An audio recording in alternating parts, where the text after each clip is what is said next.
So there is a very beautiful story called Mount Analog. By some of you may know it, by the French author René Dumas. And according to this story, it's a metaphor. A man is searching for a mountain that very few people have ever found, much less climbed up. And he looks for a very long time. Eventually, he finds it. And he joins a group of people who are preparing to climb up the mountain. It's a team. And they begin climbing up the mountain. And they climb. They climb for days and days, and it's barren, and it's cold, and it's rocky, and it's snowing. They don't see any other people there. And then one day, they come to a cabin, and there is smoke coming out of the cabin, and they're amazed. And they walk into the cabin, and their table is set with a very beautiful buffet, a banquet. And they're amazed. And they look to their guide. There's nobody in the cabin. And they said, "How has this happened? What's happened here?" And the guide pointed to the window. He said, "Look outside." And they looked outside, and they had a view up higher on the mountain. And there were people walking higher up, but they were turning around and waving to the people who were in the cabin looking at them. And the guide said, "There's a rule in the mountains. And the rule is that if you want to progress and climb higher on the mountain, you have to support those who are in the place that you've already achieved." It's such a beautiful, beautiful story of this spiritual path. And that's what I want to talk about tonight, about us, because we are climbing. All of us, friends, we're climbing on that mountain. It's our own journey, our journey to awakening. And I think that many of us begin to recognize that underlying everything that we're doing is this journey to awakening. It underlies it all. Now, maybe you are really new, or feel you're really new on this journey. Or maybe you've been on it for a long time. But no matter whether you're new or been on it for a long time, sooner or later you find out that this path really hooks you. It catches you. It keeps telling you, showing you deeply how important this is, that this is the heart of it. This is the heart of what things are about. I know that Dan recently gave a talk here. It was a Donna talk. And he said that the reason why he comes, he called our Tuesday night meetings Dharma Central. And of course, Dharma means the teachings. Dharma Central. And he said he comes back here every Tuesday night because he wants his weekly Dharma fix. So he can get through his week. This journey is a process. It unfolds over time. And, some amazing things happen. And I think you who have been on this journey for a little while begin to find out. It's a process that happens over time. And you know what? You're not in control of it. We do what we're doing, but it has its own way. We so much want to be in control of things. But the problem or the beauty, in fact, I think it's beautiful. It's breathtaking. We're not in control. It unfolds. All we need to do is get out of the way enough. And we have to learn how to get out of the way. How to get out of the way.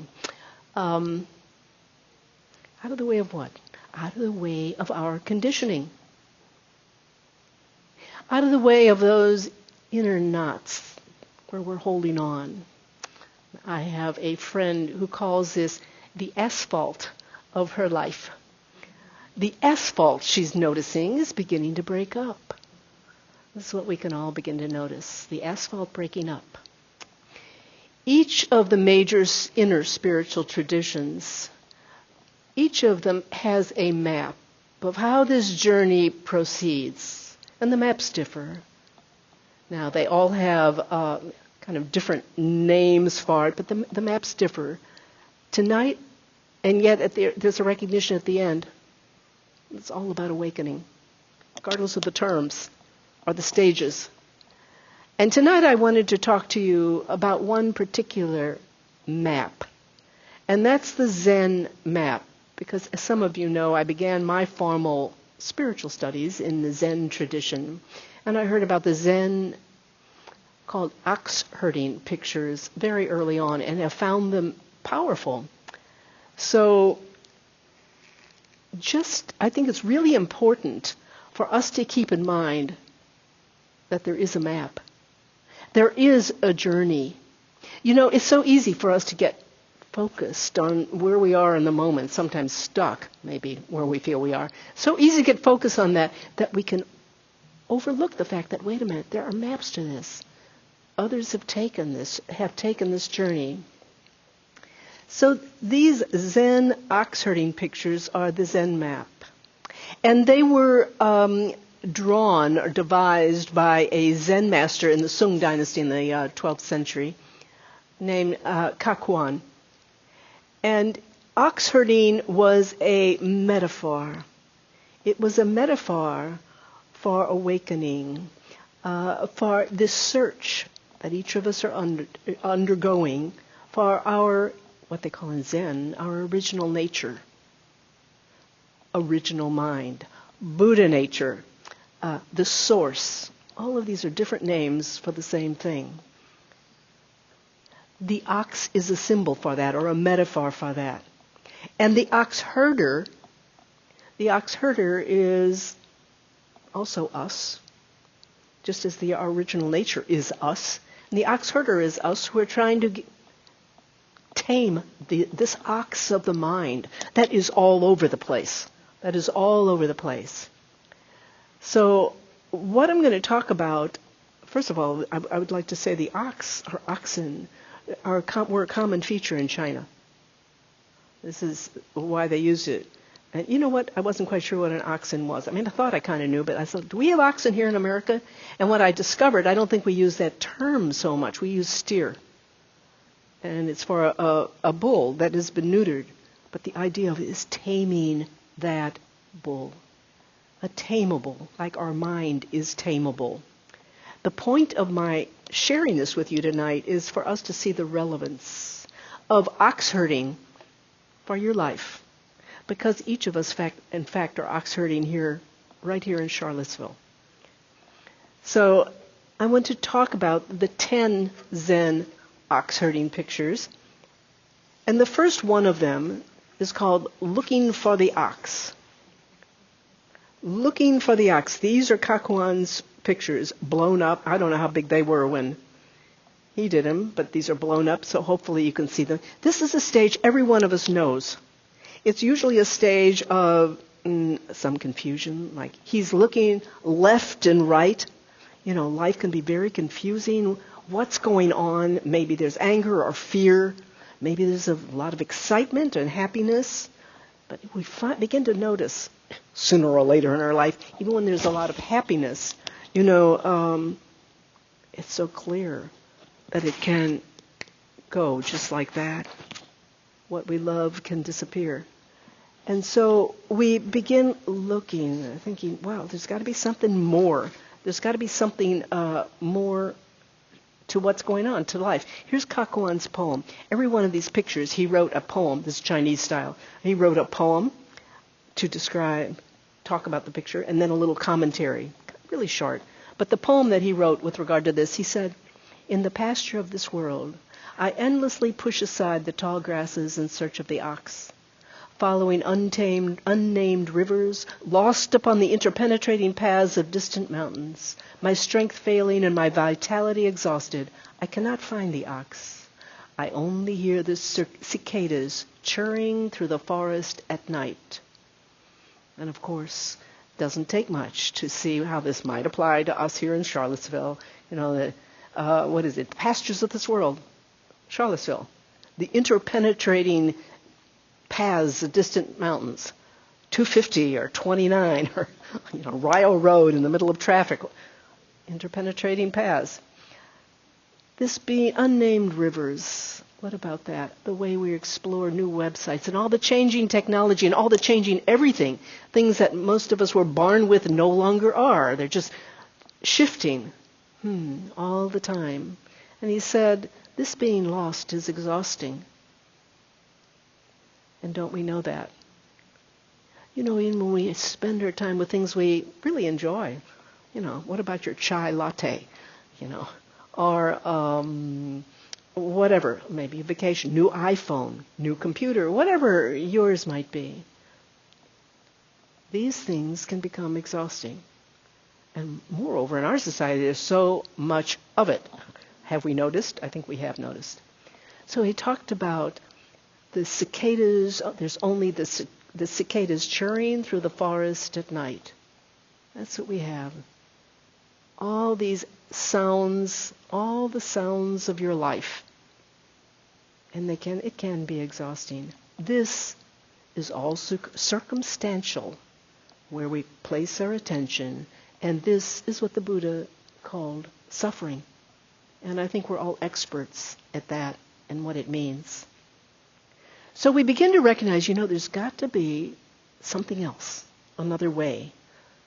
What is it? And that brings us to our second ox herding picture. Finding the footprints. Here's our little ox herder, and here are the footprints. Oh, how exciting. He's running after these footprints. And again, once we begin to recognize that there's got to be something else, we come to a place like IMCC. That's what all of us are doing here, right? Whatever the reason is that brought you here, you're beginning to hear the footprints as the Buddha expressed them. And we begin to realize, this whole thing is about an inner search. It's about what's going on in my mind. We're going to need to look there. Really need to look at what's going on there. I don't know about you, but I think when we first begin to realize that, this is enormously exciting. It's a whole shift in perspective. Oh, it's about an inner search. These are the footprints. So whatever specific experience has brought you here, and we each have our own stories, you're hearing the footprints here. And then we come to the third Zen ox herding picture, and it's called Catching Sight of the Ox. Here's the ox herder. It's just his rear end, but he's got the side of the ox. He begins to see it.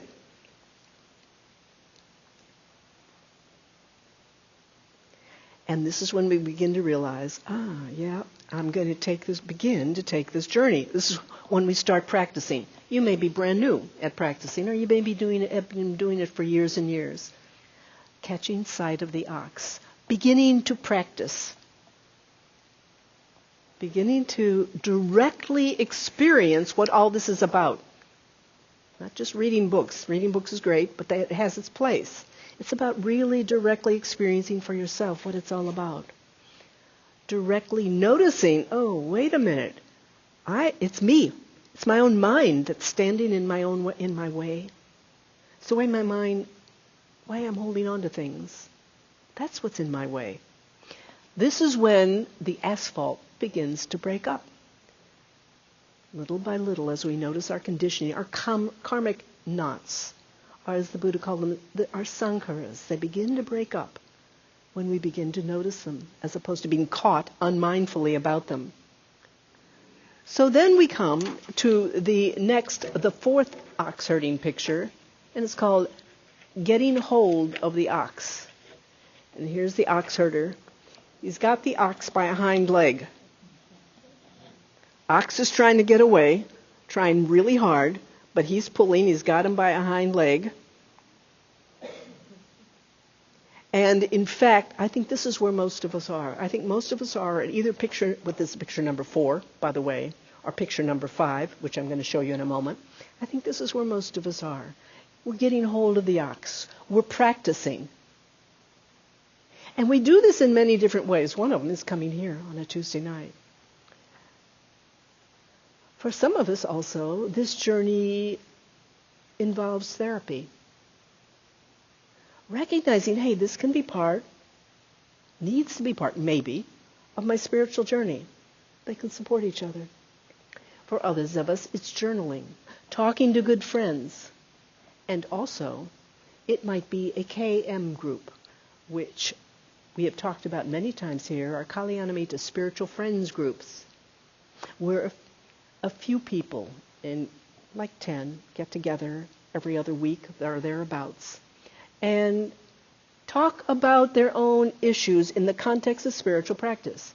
And as I have said, I don't want to go, because Kakuan, the Zen monk master in the Sung Dynasty, did not talk about KM groups, but I'm just going to put it in here real quickly and say that's one way we have KM groups. And if anybody is interested in knowing more about them, I'll be happy to discuss it with you afterwards. They're a beautiful way of supporting yourself on this journey. And we have, 11 of them now as a result of our group, 11 spin-off KM groups, and you will be welcome to talk to me if you're interested. So moving on, catching sight of the ox, beginning to align our lives with reality. And then the next picture, number 5, taming the ox. Here's the ox herder, and the ox is just walking on right behind him, very sweetly, taming the ox. And I think that, this is where many of us are. We're in the process of taming this ox. Kakuan's poem connected with this, he says, "The whip and rope are necessary, else he might stray off down some dusty road. Being well trained, he becomes naturally gentle. Then, unfettered, he obeys his master." The ox becomes tamed. So, what he's saying is that, discipline is necessary. We need to really practice. We need to be disciplined. And then something happens when we are. The ox becomes tamed and begins to follow on its own. We begin to practice more and more moment-to-moment awareness. And then there are pictures number 6 through 9, the next 3 pictures. Number 6 is riding the ox home. And as you can see, here he is, the ox herder, playing some kind of flute, and the ox on its own is going home. Riding the ox home. No more need for a whip or a rope. Living naturally in the flow of your life. And then the ox transcended. No more need for an ox. Here he is, the ox herder, just sitting in fullness in front of his hut. The ox transcended.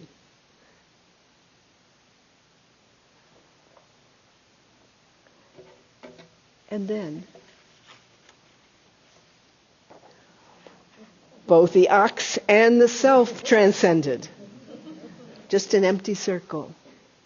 And when I was Xeroxing these, because of the ones I had were really very tiny, and I had to enlarge them, and it was a kind of a little bit of a complicated affair. So someone was helping me do this. And when he got to this one, and I handed him this, he said, "Do you really want to Xerox that one?" He said, "It's just an empty circle." I said, "Yeah, I do want to do that." Yeah, right. But isn't it interesting? Because every one of us understands it. You got it. You understand what this significance of this is. And that's a huge understanding, isn't it? The ox and self transcended. So Kakuan made a comment here, and he said, I seek no state of enlightenment. Neither do I remain where no enlightenment exists. I seek no state of enlightenment. Neither do I remain where no enlightenment exists. Everywhere, enlightenment. He no longer seeks, no longer needs to seek. Now, Kakwan added two more pictures to this series because originally he drew on a Taoist inspiration, but he added two more. And so the 9th picture is reaching the source. And here it is. Simply a tree, leaves falling, a bird, the source. Reaching the source. Reaching the source of being. Being with being. The paradox of this journey is that the source is what's been there all the time. The source isn't just someplace over there and I'm apart from it. It's been there the whole time.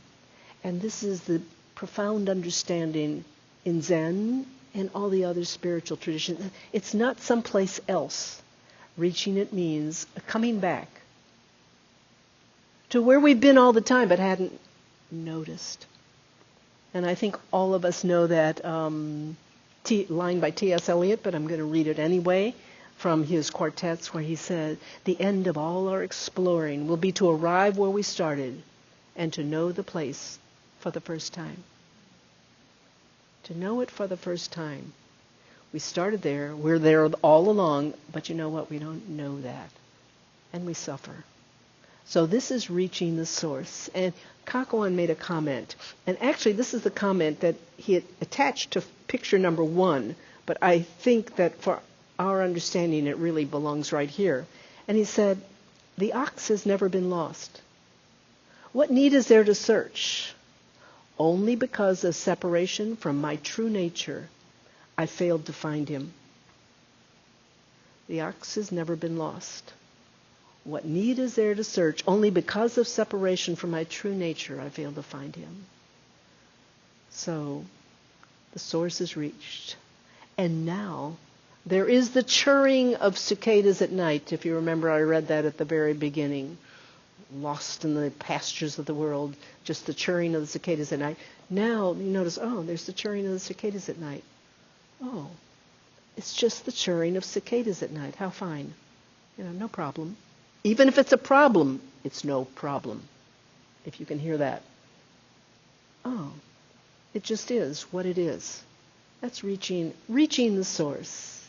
And I know that some of us have experienced this at least for a little while, and then, whoops, it's gone.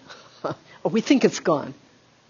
But we experience it, and some of us experience it for more than a little while. But it's always there, is the essence of what this is about. It's always there.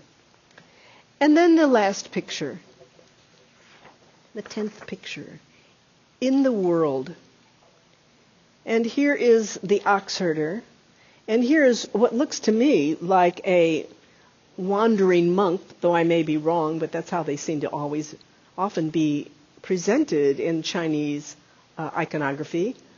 And I thought what's interesting about this is here is this little ox herder looking at what seems to be a venerable being. But we're to understand, I think, that we're talking about the ox herder here, and he's at home with everyone. He's at home in the world. So this is about going back into the world. And this is a Zen inspiration. You can take it all back with you into the world. Now, here is dramatically where the Zen experience or understanding and our experience differ. Because we've been in the world the whole time, right? The Zen tradition started as a monastic tradition. as in fact much of the Theravadan tradition did too. But the monks trained outside of the world, then they would go back into the world, many of them. And that is what the Zen people are saying. We have the challenge of being in the world the whole time. Oh. Can we do it? Yes, that's what we're doing. We are practicing. We are ox herding right here in the midst of the conditions. Is it harder? Maybe. In a certain way. Maybe it is harder. But the point is the same. Taking back into the world and being in the world with those around you. So what does it mean for our life? Our life as we ox herd here in Charlottesville. I think it means accepting. Really accepting what the conditions of our life are. Accepting and changing where we need to. But basically realizing that we need to act and relate with great honesty, wisdom, and love. It's doing our very best here in this world, being, allowing the Source simply to manifest through us. There's one Zen master who talked about this, talking about being at ease wherever one is in the world. And he said, wherever you stand is the land of truth. Isn't that wonderful? Wherever you stand is the land of truth. It doesn't have to be somewhere else. You don't have to go somewhere else to do it. Or to be it. It's right here. Right where you are. Right who you are. Most of us think, oh, I've got to change this annoying habit or really obnoxious this or my deficit there or my inadequacy here. We all know that kind of story, don't we? About yourself? Not good enough. Well, that in fact is a part of this whole paradox. It's about being right here and recognizing it's okay. It really is okay as long as we're aware and not caught unaware. As long as we recognize what the asphalt of our life is. I know, when I first started, and as I said, I was in Zen. When I first started in Zen, I had this idea that what enlightenment was, what awakening was this wall-to-wall bliss. I thought this was it. And if it wasn't bliss, at least it was equanimity, from beginning to end. Well, this isn't so. It's taken me some time to recognize it, but that's not what the case is. It's not about being even equanimous. Forget bliss all the time, because most of us maybe don't even aspire to being bliss 24/7, blissful. But equanimous, that sounds more doable, doesn't it? To be equanimous all the time? Well, I think we begin to realize that, there's a new kind of understanding of what equanimity is. Equanimity doesn't mean that you're not upset, or you're not maybe frightened, or anxious, or any of the other things, or in love, or all of the things we experience. It's something bigger. It is what embraces to recognize all is okay. Now, please understand when I say all is okay. That doesn't mean that we have license to go out and act in ways that are immoral, unethical. No, that's not okay. But find all genuine human emotions. As long as we're human beings, we've got this body, we're going to be human beings, we're going to have responses. It's okay. We don't have to hold them back. And that isn't also, it is to be as mindfully, as beautifully, and as skillfully authentic as we can be. That's it. So this was a big learning for me from those early days in Zen when I thought it was about being blissful and expanding and, oh, great. There's this little window where maybe I felt something. And now I need to make it longer. Oh, and now a little bit longer. No, it's not it. So simply accepting what is real, being authentic with what is real, embracing it. So it's a big shift in understanding. Another shift is, it's so easy to believe that once I become awakened, everything in my life is going to go right. It's It's all going to be good. That's not it either. Unfortunately, what it is that you're going to be fine in a deep down way with whatever is, even if it's not fine. It's kind of confusing, but true. This is the whole paradox of what this is about. We'll be fine, even if it's just not fine at all. That's reaching the center, the source of being. Now, the fact is, we can't rush it. We want to get in there and we work hard, and that's important. But there's no rushing this process because it happens on its own. We make ourselves ready. We take our sincerity into this path, and then the process happens, and you can't make it happen. So we trust, and it opens in its own time. So the Zen ox herding pictures the path of awakening. And I thank you all for listening. All of us were pilgrims on this climb on Mount Analog.